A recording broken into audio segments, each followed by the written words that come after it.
गुरुर्विष्णू गुरुर्देवो महेश्वरः गुरुः साक्षात् परब्रह्म तस्मै श्री गुरवे नमः. हरि ओम तत्सत. ज्ञानदेवांच्या हरिपाठाचं चिंतन आपण करत आहोत आणि हळूहळू आपण हरिपाठ पूर्ण करण्याच्या दिशेने आपली वाटचाल सुरू केलेली आहे. आजचा अभंग क्रमांक 27 आहे. त्याला आपण इंग्रजी भाषेमध्ये सेकंड लास्ट अभंग म्हणजे पुढच्या रविवारी आपल्याला हरिपाठाचं पूर्णत्व आपल्या पुढे येणार आहे. 27 अभंग आपण सुरू करतोय, 27वा. पण 26 अभंगांपर्यंत आपली एक जी भूमिका आहे की हरिनाम चिंतन म्हणजे हरिनामस्मरण मला केलं पाहिजे, ते नाम सोपे रे, या पद्धतीने एकतत्व हरी दृढधरी म्हणा म्हणजे हरीचं तत्वच दृढ अंतःकरणामध्ये धरायचं एकूण असा या सगळ्या अभ्यासाचा विचारधारा आहे. आणि ती विचारधारा आपल्या अंतःकरणात ठसली तर मग आपण हरिनाम घेणं एवढीच आपली एक कृती उरते. तेवढी कृती आपल्याला करणीय आहे. 27वा अभंग असं सांगतोय, सर्व सुख गोडी साही शास्त्रे निवडी, रिकामा अर्धघडी राहू नको, लटिका व्यवहार सर्व हा संसार, वाया येरझार हरिवीण, नाममंत्र जप कोटी जाईल पाप, कृष्णनामी संकल्प धरुनी राहे, निजवृत्ती काढी सर्व माया तोडी, इंद्रिया सवडी लपो नको, तीर्थव्रती भाव धरी रे करुणा, शांती दया पाहुणा हरी करी, ज्ञानदेवा प्रमाण निवृत्ती देवी ज्ञान, समाधी संजीवन हरिपाठ. हा एक अभंग आहे आणि या अभंगाचा एक थोडक्यातला अर्थ आपण बघूया की सर्व सुख गोडी शाही शास्त्रे निवडी, रिकामा अर्धघडी राहू नको. म्हणजे हरिनामातच सर्व सुखाची गोडी आहे. तर इतर सुख जी आहेत की विषयातलं सुख, इंद्रियातलं सुख, याचा आपल्याला त्याग करावा लागेल आणि त्याचा त्याग केला तर साई शास्त्रांनी सुद्धा नामस्मरणामध्ये कोणीही त्याच्यामध्ये तरतम भाव व्यक्त केलेला नाही.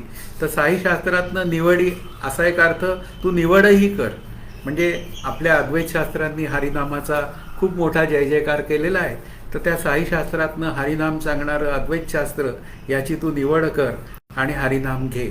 रिकामा अर्धघडी राहू नको. म्हणजे अर्धा क्षणसुद्धा आपण हरिनामाशिवाय घालवला तर आपल्याला त्याचं दुःख झालं पाहिजे. ही भूमिका आपल्या अंतःकरणात तयार झाली पाहिजे. आज मला नाम घ्यायला जेवढं पाहिजे तेवढा वेळ मिळाला नाही. देवा, मला नाम घेण्यासाठी तू मोकळा वेळ तयार कर. या शब्दाचा अर्थच आपल्याला त्या नामस्मरणाची किती गती आणि किती आवडी मान्य आहे हे दिसून येतं. म्हणून रिकामा अर्धघडी राहू नको, तू प्रत्येक क्षण नामात घालवण्याचा प्रयत्न कर असं श्री ज्ञानदेव मला सांगतात. लटिका व्यवहार सर्व हा संसार, हा देहादी प्रपंच उत्पत्ती स्थिती नाशवान असल्यामुळे तो लटिका आहे. आणि लटिका शब्दाचा अर्थ एक मिथ्या म्हणजे उत्पत्ती स्थिती नाशवान, तो विचार आपल्याला करायचा आहे. आणि त्याच संसाराला मी सत्यत्व दिलं तर वाया येरझार हरिवीण. मग मला येरझार घालावी लागेल आणि ती जर का येरझार चुकवायची असेल तर मला हरिमुखे म्हणा, हरिमुखे म्हणा. म्हणजे हरीच्या नामस्मरणाशिवाय ही आनंदरूप यात्रा पूर्ण होणार नाही. म्हणजे त्याचा साईड इफेक्ट असलेली जी येरझार आहे, उत्पत्ती स्थिती नाश म्हणजे जन्म मरणरूप व्यवहार, हा माझ्या चिंतनातनं म्हणजे मला तो सतत मिळत राहणार आहे. म्हणून अभ्यास केल्याशिवाय मला पर्याय नाही. नाममंत्र जप कोटी जाईल पाप. कोटी शब्दामध्ये 2 विचार आहेत. एक असंख्य आणि कोटी पाप जरी जन्म असतील, कोट्यावधी पापांची जरी संचितामध्ये भर असेल तरी पापाचे कळप पळती पुढे या न्यायाने आपण नाम घेऊन त्या संचित पापाचाही नाश करू शकतो. त्यानंतर क्रियमनात पुन्हा तो विचार आहेच आहे. ते सगळे विचार जे आहेत अभ्यासाचे ते आपल्याला ज्यावेळी आपण या प्रत्येक चरणावर जाऊ त्यावेळी करू. म्हणून कृष्णनामी संकल्प धरून राहे. बस एवढंच लक्षात ठेव की कृष्णनामाचा संकल्प कर आणि त्याच्यामध्ये विकल्प येऊ देऊच नको. म्हणजे बुद्धीचा निर्णय घेतलेला जो निर्णय आहे की कृष्णनामात मला राहायचं आहे तर त्याचं रूपांतर चित्तात झालं पाहिजे. म्हणजे कृष्णनाम हे अखंड अंतःकरणात तयार झालं पाहिजे, म्हणजे अखंड घेतलं गेलं पाहिजे. ही जी भूमिका आहे ती आपल्याला लक्षात ठेवावी लागते. निजवृत्ती काढी सर्व माया तोडी.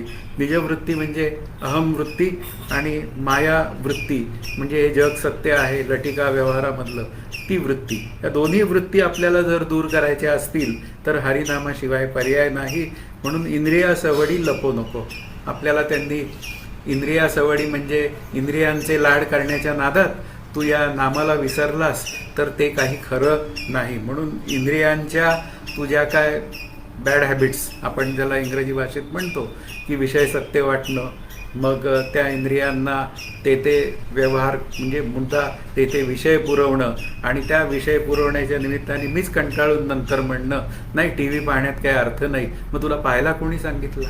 म्हणजे हे तू दररोज 2 तास टी व्ही पाहतो आणि नंतर म्हणतो टी व्ही पाहण्यात अर्थ नाही. याला काही अर्थ नाही. कारण इंद्रियांच्या सवडी तुला म्हणजे या इंद्रियांच्या ज्या विषयांच्या आवडी ज्या आहेत त्या तुला त्रास देतात. तिथे तुला कुठेतरी पूर्णविराम द्यावा लागेल. आणि मग आणखीन एक मुद्दा मांडला आहे, तीर्थव्रती भाव धरी रे करुणा. म्हणजे तीर्थव्रत म्हणजे तीर्थभाव आणि व्रतभाव यामुळे नामस्मरणाची गोडी अधिक वाढते. म्हणून तीर्थक्षेत्री जाणं हाही विचार आहे. एका ठिकाणी तीर्थक्षेत्री जाण्याचा निषेध केलेला आहे, पण तरीसुद्धा त्याची निषेधता वेगळ्या अर्थाने आहे. आणि इथं तीर्थव्रती भाव धरी रे करुणा या शब्दाचा अर्थ शांती दया पाहुणा हरी घरी.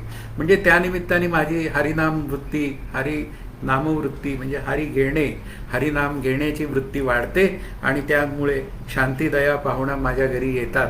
मुख्य मुद्दा काय आहे? त्या हरीच्या ठिकाणी शांती दया करुणा हे सर्व आहे ते माझ्या अंतःकरणात प्रवेश करतात.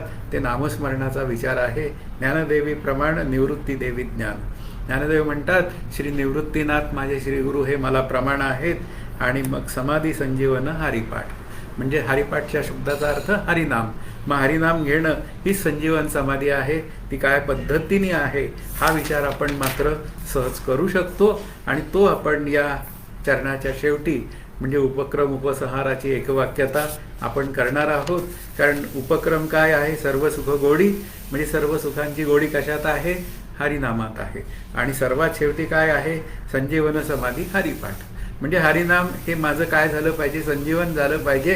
कायमचं माझ्या अंतःकरणात स्थिर झालं पाहिजे. आणि असं स्थिर नाम झालं की मग काय आहे? मी सतत निर्विकल्प आहे. म्हणजेच मी कसं आहे? संजीवन समाधीत आहे. एवढा विचार आपल्याला सगळा करायचा आहे या पाऊण तासामध्ये. आणि तो विचार पूर्ण करण्यासाठी आपल्याला मात्र आपली अंतःकरण वृत्ती हरिनाममय झालेली असली पाहिजे. ती पूर्वीही हरिनाम घेत असलेली पाहिजे. हरिपाठ अभ्यास करण्यापूर्वी हरिपाठाचं चिंतन करतो त्यावेळी हरिनाम सहजच होतं. कारण तो हरिपाठाच्या लिहिण्याचा म्हणजे श्री ज्ञानदेवांचा महिमा आहे, तो श्री निवृत्तीनाथांचा महिमा आहे, तो अखिल संतांचा महिमा आहे. आणि पुन्हा हरिपाठ संपल्यानंतर आपल्या अंतःकरणामध्ये पुन्हा हरिनामाची जी काय वृत्ती आहे ती हळूहळू पक्की होत गेली पाहिजे म्हणजेच दृढ गेली पाहिजे. आणि अशी होता होता तिचं रूपांतर निर्विकल्प अभ्यासात झालं पाहिजे. आता हरिनामाशिवाय मला दुसरं काही चिंतन राहिलेलं नाही. असं हळूहळू जर का अभ्यासाचं आपण चिंतन केलं तर हरिनाम हे मूर्त म्हणजेच याचा अर्थ काय आहे? हरिनाम मुरवण्याची जी कला आहे ती हरिनाम घेण्यातच आहे. हरिनाम घेत राहा. सुरुवात कृत्रिम असेल पण शेवट मात्र त्याच्यात हरिप्रेमाची ओढ लागते एवढं मात्र नक्की खरं. म्हणून आपण हरिनाम घेणं एवढंच फक्त भगवंताचं सांगणं आहे, ज्ञानदेवांचंही सांगणं आहे, सर्व संतांचं सांगणं आहे. तेवढं आपण त्यांची आज्ञा पाळूया आणि हरिनाम घेऊया. सर्व सुख गोडी साई शास्त्रे निवडी रिकामा अर्धगडी राहू नको. साई शास्त्रातनं निवडून एकच घे की सर्व सुखाची गोडी कशात आहे? सर्व सुखाचे आगरू बापू रखमा देवीवरू. म्हणजे सगळं सुखाचं आगर जे आहे ना ते नामस्मरण आहे. आणि अशा नामस्मरणातनं सुखाची प्राप्ती होते म्हणजे सुखरूपतेची प्राप्ती होते. एवढा विषय आपल्याला या चरणातनं कळला पाहिजे. म्हणून रिकामा अर्धघडी राहू नको. म्हणून नामाशिवाय तू कुठलाही एक क्षण पण सुद्धा अर्धघडी या शब्दाचा अरे बापरे थोडासा क्षण सुद्धा तू वाया घालवू नकोस. हा मुख्य आपल्या अभ्यासाला म्हणजे आपल्या चिंतनाला मांडणारा विषय जो आहे ना तो ह्या पद्धतीचा आहे. म्हणून सर्व शास्त्रातनं आपल्याला एकच निवड करायची, हरिनामाची निवड करायची. आपलं शास्त्रसुद्धा अद्वैत शास्त्रसुद्धा ज्ञानलक्षणा भक्ती सांगतं, योगलक्षणा भक्ती सांगतं आणि नामलक्षणा म्हणजे प्रेमलक्षणा अशा तिन्ही भक्तींचा विचार आहे. पण माझी कुवत, मी मंदप्रज्ञ असल्यामुळे ज्ञानलक्षणेचा विचार होत नाही. शरीर तेवढं सुदृढ नाही म्हणून मी त्या योग साधनेचा विचार करू शकत नाही. मग मला साधन कोणतं? यातनं मला लक्षात येतं की हरिनाम, सगुणाचं हरिनाम हेच मला सर्वश्रेष्ठ साधन आहे आणि हेच माझ्या दृष्टीने ते उकल झालेलं साधन आहे. तर त्याचाच अंगीकार मी केला पाहिजे. आणि ते जर का नाम मी घेतलं तर काय आहे, त्या मला सुख हवे ना, मग सुख हवे तर मी नाम घेतलं पाहिजे. कारण शेवटी कसं आहे की इंद्रियातनं विषयातनं सुख मिळवायला मी जातो, नाही असं नाही.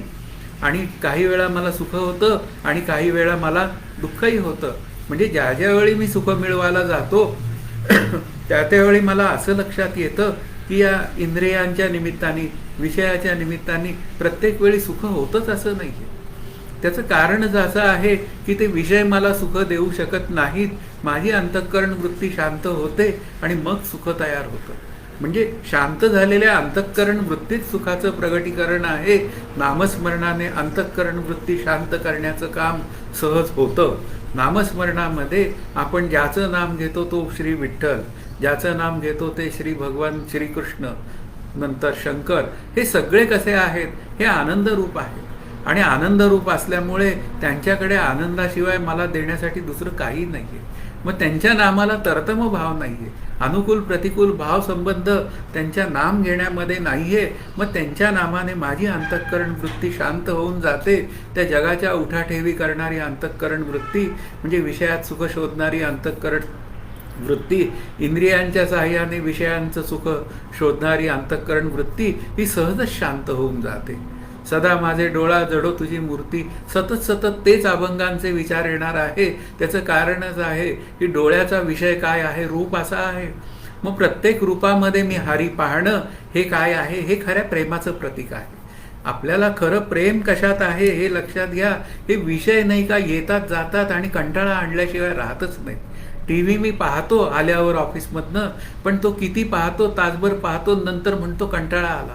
पण हरिनामाचा कंटाळा आलाय असं कोणी म्हणण्याचं कारणच नाही. कारण हरिनामामध्ये आनंद आणि प्रेमच ओसंडून वाहतो आणि मग काय होऊन जातं, तेच हरितत्व सर्वांमध्ये पाहिलं जातं. जनिवनी तत्वी सर्वत्र हरिभाव अंतःकरणात पसरतो. मग प्रत्येकाबरोबरचं बोलणं माझं अत्यंत गोड आणि मधुर होऊन जातं.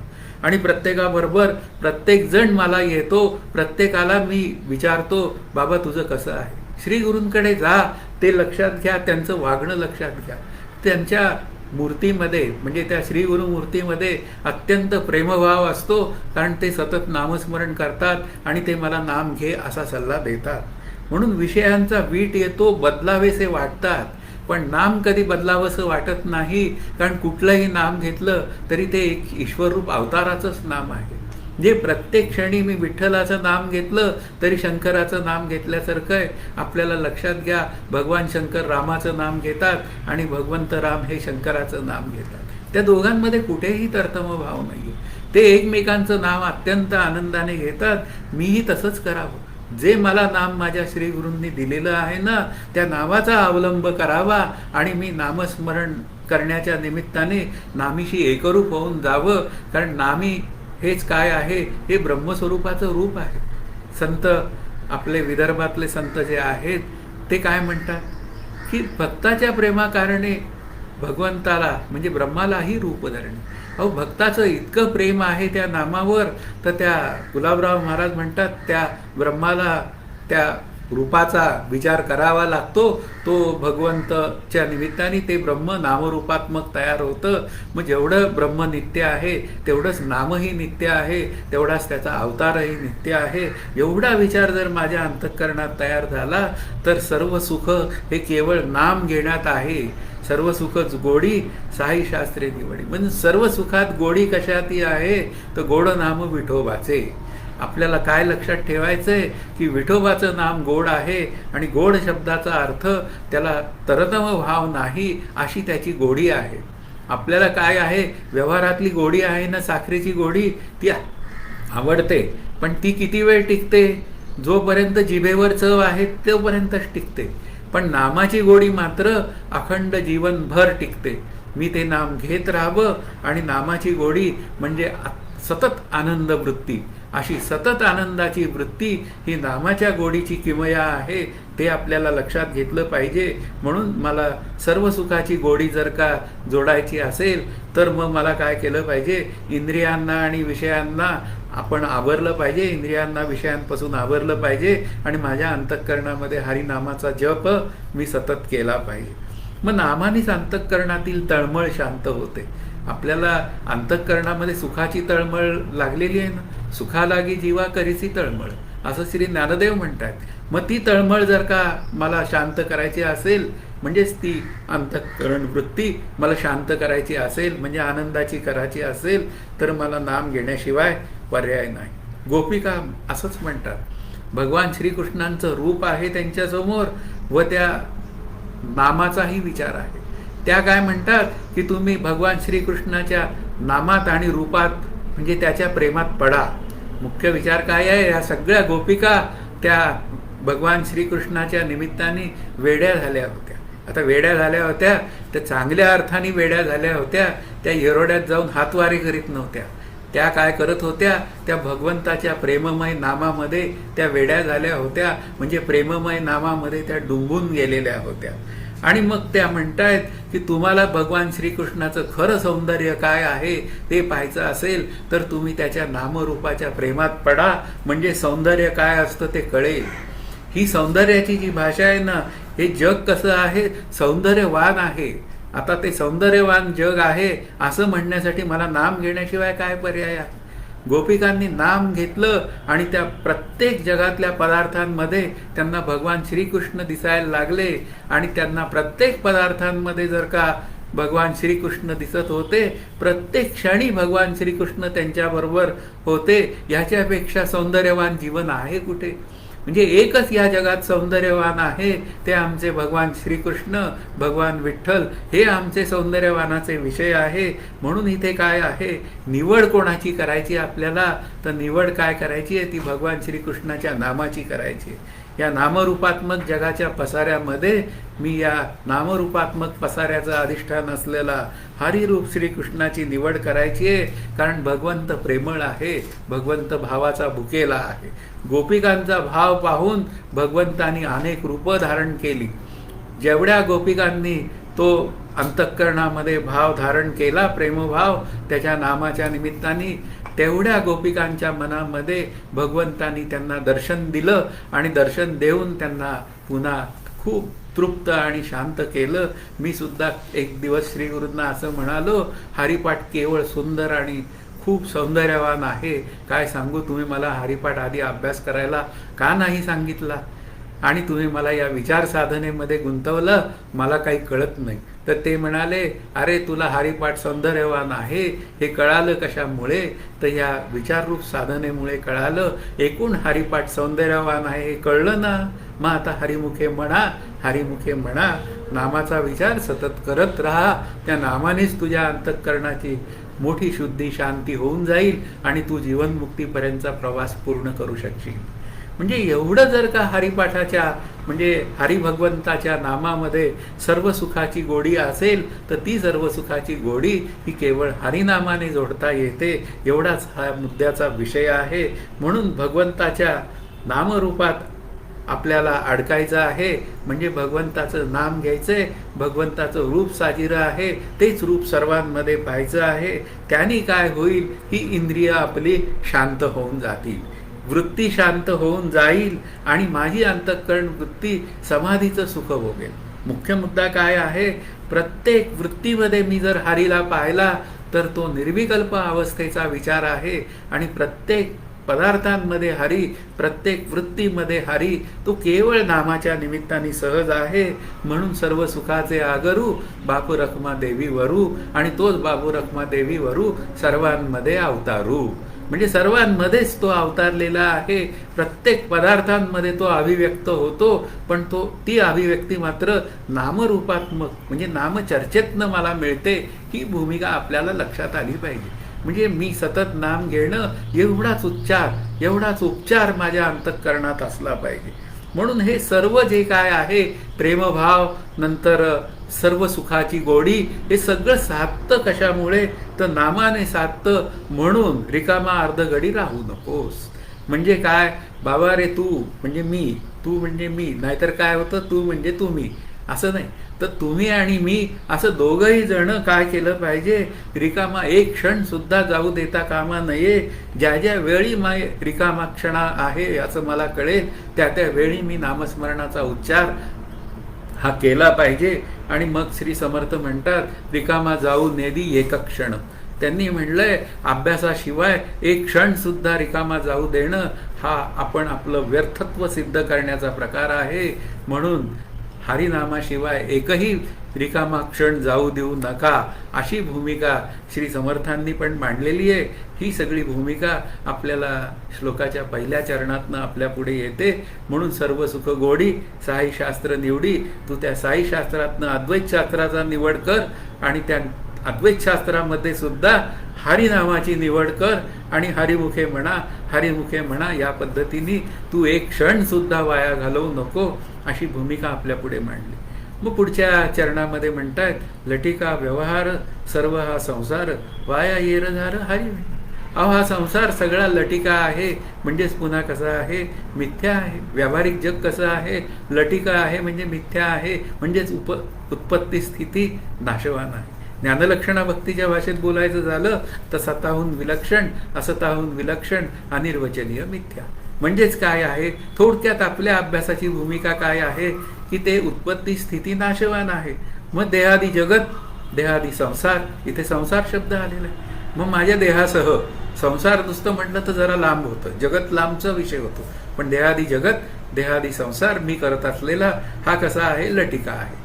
मग लटिका जेव्हा असतो म्हणजेच मिथ्या जेव्हा असतो तेव्हा मिथ्या पदार्थाला अधिष्ठानाशिवाय सत्ता नाही.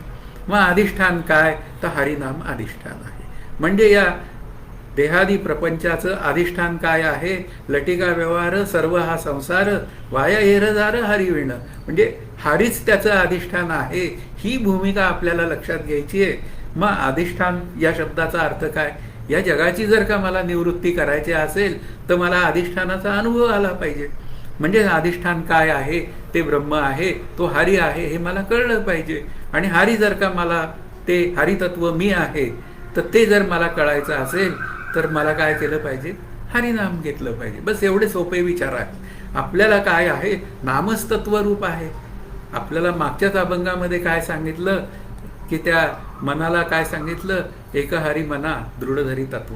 म्हणजे काय करायचंय, त्या मनाने एकच हरितत्व दृढ धरायचंय. आणि तत्व शब्दाचा अर्थ काय, ब्रह्मतत्व, हरितत्व, नामतत्व. अरे सगळं एकच आहे, काही काळजी करायचं कारण नाही. मग या नामरूपात्मक जगात हरीच भरून राहिलेला आहे. मग हरीच जर भरून राहिला असेल तर हा लटिका संसार हरिरूप करायचा असेल आणि येरझार जर मला माझी बाजूला करायची असेल तर मला हरिनाम घेणं हेच एवढं माझ्या अंतःकरणात कर्तव्य उरलेलं आहे. म्हणून संसार कसा आहे, संसार हा सुखदुःख देणारा आहे. कारण सुखसुद्धा दुःखरूप आहे. कारण का ते येतं काही काळ टिकतं जातं, म्हणून तेही दुःख रूपच आहे. मग आता अवघाची संसार सुखाचा करीन ही भूमिका कशी मांडायची. आता मग ती भूमिका माझ्या अंतःकरणात तयार व्हावी असं वाटत असेल तर मी नाम घेणं एवढंच उत्तर आहे. म्हणून इथे काय आहे, संसार म्हणजे सवेच स्वार, नाही मरणाचं उदार, मापी लागले शरीर घडीने घडी. हे उत्पत्ती स्थिती नाशवान असलेलं शरीर, सर्वच जण आम्ही त्या शरीर सत्यत्व वृत्तीमध्ये त्याच्यावर स्वार आहोत आणि सतत सुखदुःख भोगत आहोत. मग आता त्यातनं दूर होण्याचा एकच मार्ग काय करायचं, हरिनाम घे. म्हणून इथे काय आहे, संसार कधी सुखाचा होतच नाही, कारण तो कसा आहे, सुखदुःखात्मक आहे. मग आता संसार जर का मला सुखाचा करायचा असेल तर संत म्हणतात ते नामस्मरणाने तो सुखाचा होतो. म्हणजेच या शब्दाचा अर्थ काय आहे की नामस्मरणाने या देहादी प्रपंचातील प्रत्येक वस्तू ही हरिमय आहे अशी मला कळते. मग नाम घेण्यासाठी मी प्रयत्न केले पाहिजे. संसारातील व्यवहार पूर्ण करण्यासाठी मी जीवाचा आकांत करतो. एखादी गोष्ट मिळवण्यासाठी मी मरणप्राय प्रयत्न करतो. पण त्यातले निम्मे प्रयत्न जर मी हरिनाम घेऊन हरिप्राप्तीसाठी केले तर मी सुखरूप होण्याची व्यवस्था असते. साईशास्त्र निवडी कशासाठी निवडी? तर सर्व सुख गोडी हे साधण्यासाठी. त्यातनं मी नामस्मरणाचा विचार करावं. मग संसार जर मला अनुकूल व्हावा असा वाटत असेल तर मग मी नाम घ्यावं. मग संसार म्हणजे काय? संसार म्हणजे अनुकूल प्रतिकूलाची एक म्हणूया यादी आहे.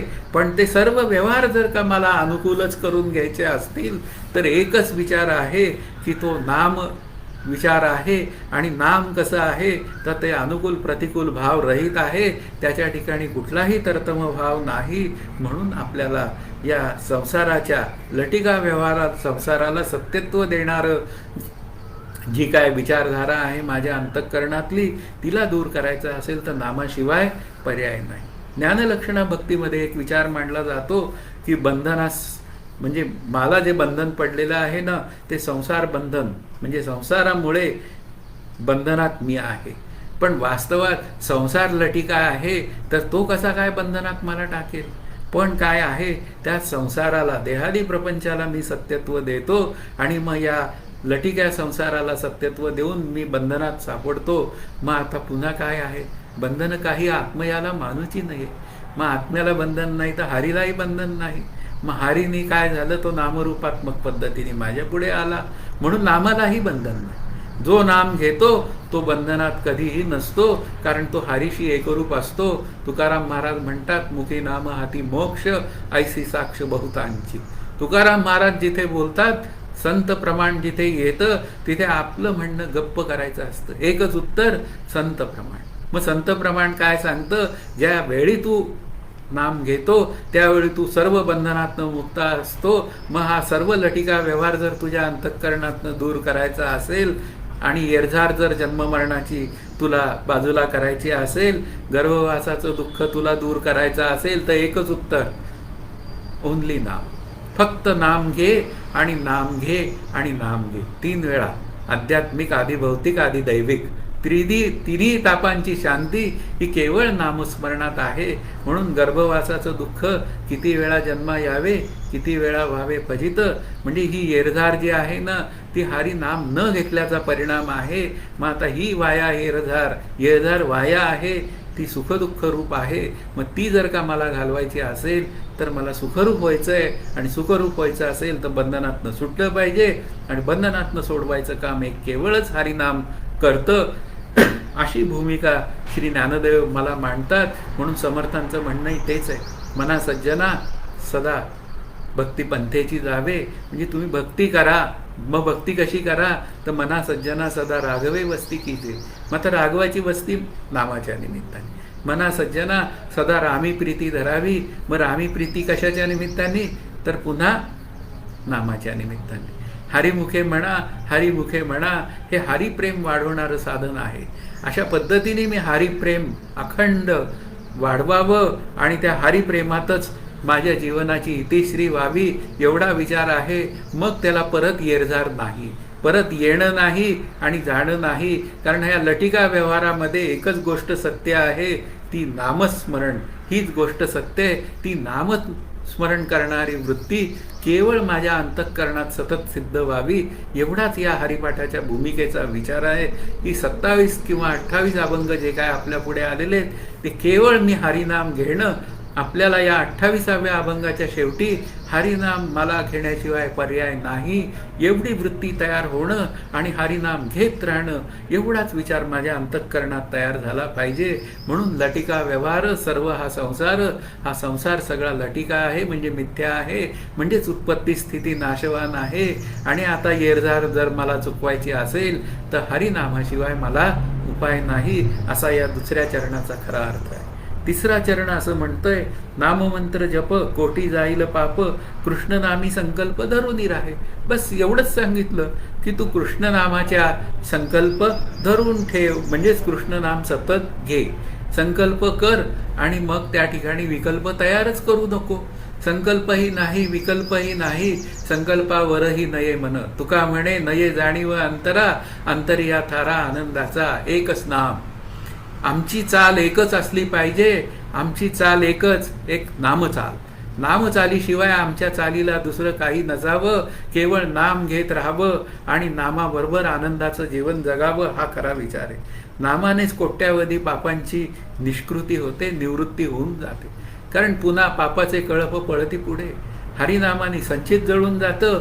क्रियमाणात हरीच केवळ माझ्या जीवनाचा कर्ता आहे, त्याच्याच नियमानुसार मी माझं जीवन जगत आहे आणि आता त्याच्याशिवाय मला कुठलीही आस उरलेली नाही. सर्व व्यवहार होत राहतो हो, जीवनाचा सर्व व्यवहार होतो, नोकरी होते, सगळं होतं, पण त्या नोकरी व्यवहारामध्ये मी हरिनाम घेत असेल तर सर्व ते हरीच्या नावाने होतं. माझ्या नावाने काहीच होत नाही, म्हणून मी करता नाही हा क्रियमाणातला विचार आणि या जन्मातली पाप पुण्यात्मक फळं ती भोगून संपतात. पण हरिनामाच्या पुन्हा निर्विकल्प समाधीमध्ये मला काही त्याची आठवणही येत नाही. म्हणजे काय आहे, काही घडलं तरी रामकृष्ण हरी.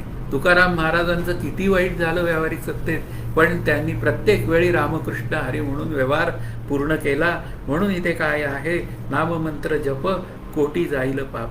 म्हणजे कोट्यावधी पाप आणि कोटी प्रकारे असलेली पाप, ही जी भूमिका आहे ती सुद्धा काय आहे, ही नामाच्या निमित्ताने दूर होते. म्हणून संसार हा मुळातच लटिका आहे, नासका आहे. मग आसक्ती दूर करायची असेल तर तिथे आपल्याला नामाची आसक्ती ही भूमिका आहे आणि नामाच्या आसक्तीमध्ये आनंद वृत्ती आहे. कारण नाम नावाची गोष्ट आहे, तिला पुन्हा संकल्प विकल्प नाही. या शब्दाचा अर्थ नामामध्ये तरतम भाव नाही, नाम केवळ आनंदरूप आहे. म्हणजेच इथे काय आहे, तू नामाला धरून ठेव, कृष्ण नामी संकल्प धरून राहे. एका कृष्ण नामी संकल्पाशिवाय दुसरा विचारच मनात आणू नको. म्हणजे विकल्प त्याला नकोच. आणि विकल्प नसेल तर मग माझी वृत्ती जी आहे ती हरी वृत्ती होऊन जाते. माझ्या चित्तात हरिनामच अवधारण केलं जातं आणि हरिनाम अवधारण केल्यामुळे हा सगळा संसार हरीचा होतो आणि अहंकार नावाची गोष्ट ही आपोआप शांत होऊन जाते. म्हणून नामच सर्वत्र उपकारक आहे. प्रभूचं नाम घेणं हीच उपकारक घटना आहे. त्याशिवाय जीवन जगणं हा केवळ एक सुखाभास आहे.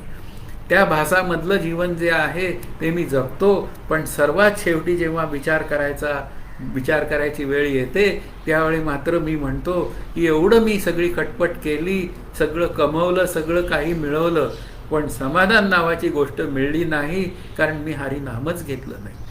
मग आता हरिनाम घे, आत्ता कळलंय ना तुला, मग हरिनाम घे. अशा पद्धतीने मी हरिनाम घेतलं तर मग काय होऊन जातं, कोटी या शब्दामध्ये अनेक प्रकारची जी पापं आहेत ती नष्ट होतात.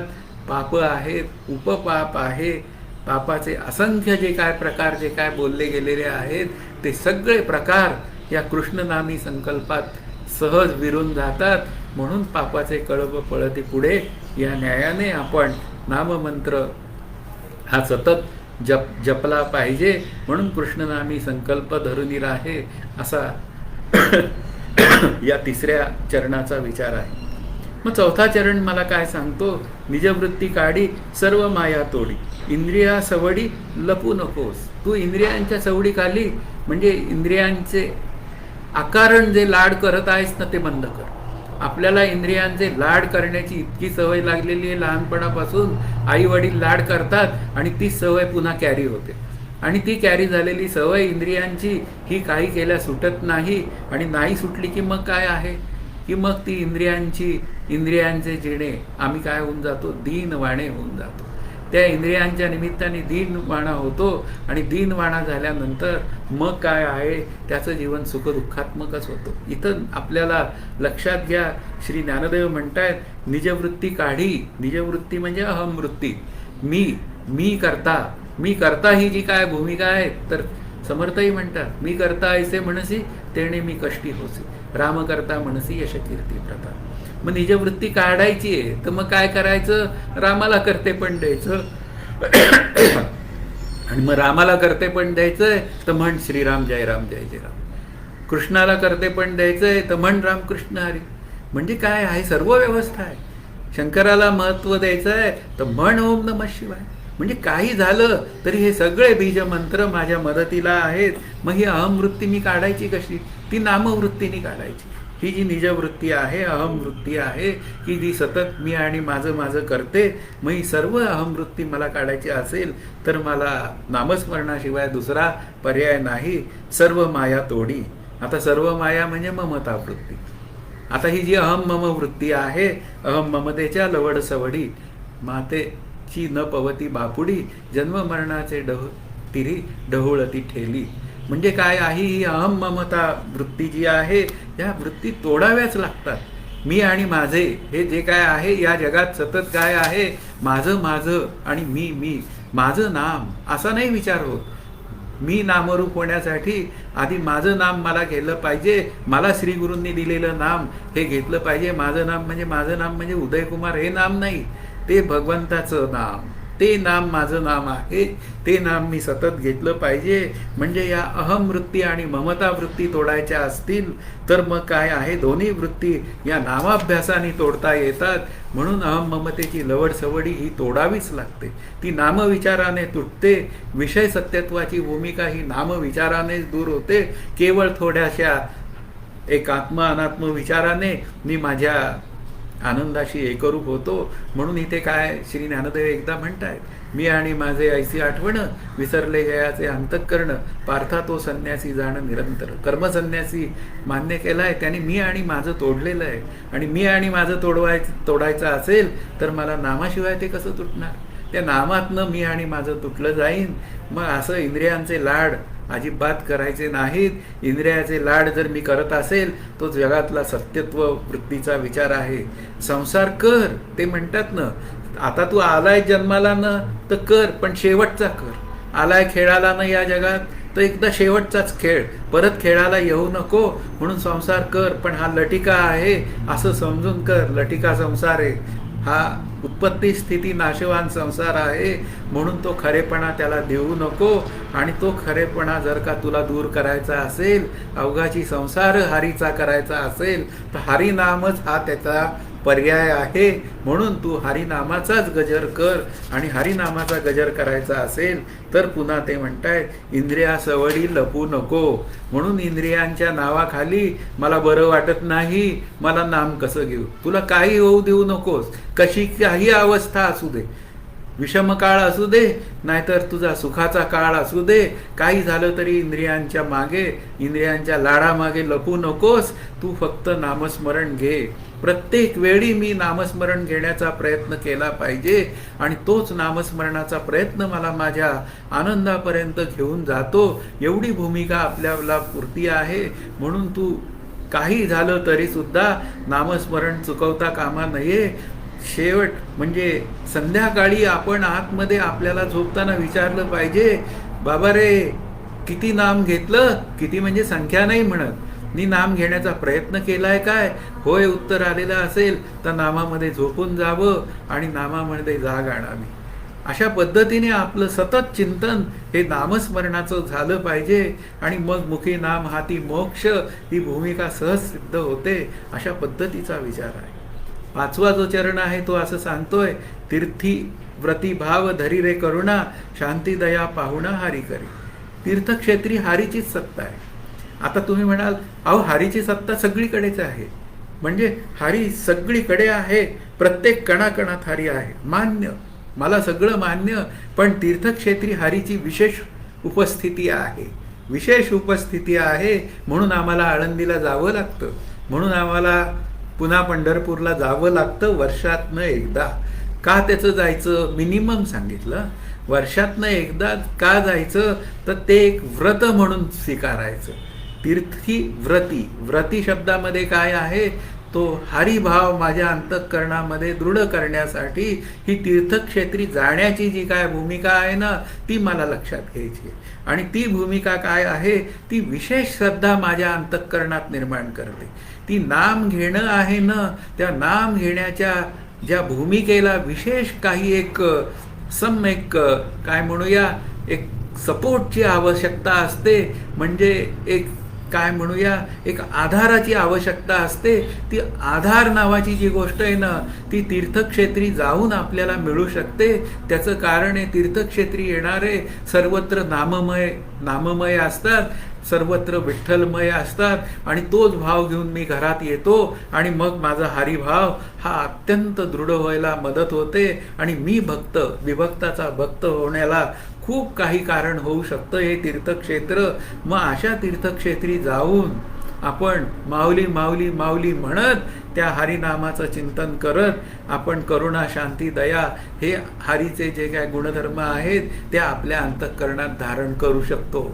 कारण तिथे काय असतं, तीर्थक्षेत्री खूप गर्दी असते, आपल्याला खूप काही सहन करावं लागतं आणि मग मी सहन करतो ही भूमिकाच निघून जाते त्या पांडुरंगाच्या नामाच्या निमित्ताने. अशा त्या हरी नामाचं जर का मी स्मरण केलं तर शांती दया पाहुणा हरी करी, म्हणजे हरीच्या निमित्ताने हरी नामाच्या निमित्ताने तो शांती दया पाहुणा ही माझी भूमिका होऊन जाते. ही शांती दया क्षमा हरिप्रेम भाव हा माझ्या अंतःकरणात सतत वृद्धिंगत होत जातो आणि असा वृद्धिंगत होत गेलेला हरिभाव जो आहे तो माझ्या आनंदाला कारणीभूत होतो. आणि मग संत म्हणतात नाचू कीर्तनाचे रंगी. असं कीर्तनाचे रंगी या नामसंकीर्तनात ही प्रत्येक व्यक्ती ही चालताना खरं तर नाचतच असते. अशा पद्धतीने ती नाचतच सगळा व्यवहार करते. नाचणं या शब्दामध्ये हरी आनंद भावाचं प्रतीक आहे, एवढी भूमिका आहे. म्हणून शांती दया पाहुणा हरी करी, म्हणजे ते जे पाहुणे आहेत ते माझ्या अंतःकरणात आले पाहिजे आणि ते हरिनामाने येतात, एवढाच विषय आहे. आजच्या अभंगाचं शेवटचं चरण जे आहे ते असं आहे, ज्ञानदेवाप्रमाण निवृत्ती देवी ज्ञान समाधी संजीवन हरिपाठ. म्हणून श्री ज्ञानदेव म्हणतात, श्री निवृत्तीनाथांनी दिलेली नामसाधनाच मला अत्यंत प्रिय आहे, विश्वास आहे. श्रीगुरूंवरचा विश्वास की श्रीगुरूंनी दिलेलं नाम ते मी निष्ठेने चालवतो आहे. म्हणून ज्ञानदेवा प्रमाण, माऊली सुद्धा प्रमाण आणि निवृत्तीनाथ सुद्धा प्रमाण. आपल्याला दोन्हीही प्रमाण, आपल्याला काही दुसरं प्रमाण नको. म्हणून श्रीनाथ महाराज म्हणजे निवृत्तीनाथ आणि श्री ज्ञानदेव हे आमचे प्रमाण आहे. श्रीहरीची अद्वैत सत्ता ही नामातनच कळते. या श्रीहरीचा जो सर्वत्र प्रेमभाव आहे तो नामातनच कळतो. तो हरी रूप होण्याचा एकमेव सोपा मार्ग आहे. मग त्याचा उपयोग काय मला? हरिमुखे म्हणा त्या हरिनामाचा उपयोग काय? समाधी संजीवन हरिपाठ. म्हणजे काय आहे, नामस्मरण करणाऱ्याला जिवंतपणीच विदेह स्थिती मिळते. विदेहीपणे मुक्ती भोगीत जावी ती नामाच्या निमित्ताने, आणि नामाच्या निमित्तानेच मी काय होऊन जातो, निर्विकल्प होऊन जातो. आता निर्विकल्प होणं हीच संजीवन समाधी आहे. संजीवनी या शब्दाचा अर्थ कायमची. आता ही निर्विकल्प संजीवन समाधी कशी आहे, तर ही नाम समाधी ही कधी उतरतच नाही, मरेपर्यंत उतरत नाही आणि मेल्यानंतर तो समाधी रूपच होतो. म्हणजे काय, आनंदाशी एकरूपच होतो. अशी न उतरणारी समाधी जी काय आहे ती काय आहे, ती सगळी नामरूपात्मक गोष्टींमध्ये ते आनंदरूप हरितत्व पाहणारी समाधी आहे. म्हणून ती संजीवन आहे. म्हणून नाम सुद्धा संजीवन आहे. जितकं ब्रह्मसंजीवन आहे तितकंच नामही संजीवन आहे, तितकंच त्याचं रूपही संजीवन आहे. असा सगळा गोपिकांचा भाव आहे. तो सर्वत्र गोपिका भाव माझ्या अंतःकरणात उतरावा हा खरा या अभंगाचा विषय आहे. आणि तो अभंगाचा विषय कळला तर मग काय आहे, अशी निर्विकल्प अवस्था मला या संजीवन अवस्था, अत्यंत आनंदाची अवस्था की त्याला अवस्थेचं स्वरूपच राहत नाही, अस्थि अवस्था रहित अवस्था जी गणपतीची स्तुतीमध्ये केली आहे, त्वम अवस्था त्रयातीतः, अशी जी काय स्तुती आहे ती केवळ नामाच्या निमित्ताने मला जर प्राप्त होत असेल तर नामस्मरण करणं हाच खरा माझ्या जीवनाचा उद्देश असला पाहिजे. तो आपल्या जीवनाचा उद्देश करूया आणि हरिनाम घेऊया. तर आता इथे या अभंगाचं चिंतन 27व्या संपलेलं आहे. पुढच्या वेळी शेवटचा अभंग होईल, त्यासाठी आपण पुढच्या रविवारी तयारी करूया. जय जय रघुवीर समर्थ. हरि ओम तत्सत्. श्री पांडुरंगाय नमः.